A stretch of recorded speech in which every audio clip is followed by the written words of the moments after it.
Bugungi suhbatdoshimiz Yevropa urologlar assotsiatsiyasi, bolalar urologiya assotsiatsiyasining a'zosi, Meros International Hospital klinikasining urologiya bo'limi rahbari Umirov Azamat Abduraimovich. Assalomu alaykum.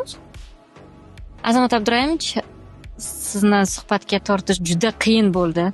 Anchadan beri siz bilan suhbatlashamiz deb rejalashtirib yurgandik. Bugunga nasib qilibdi.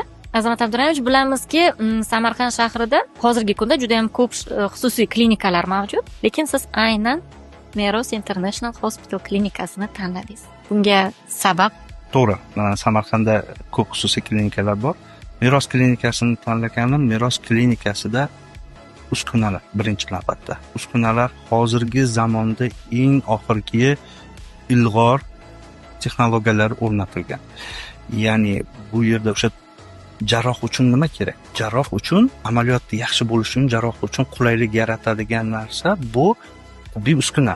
Tibbiy uskuna, ya'ni o'sha tibbiy qurolingiz yaxshi bo'lsa, eng zamonaviy bo'lsa, albatta amaliyotingiz yaxshi chiqadi, natija yaxshi bo'ladi va shifokor ham charchamaydi-da, unga qulay bo'ladi.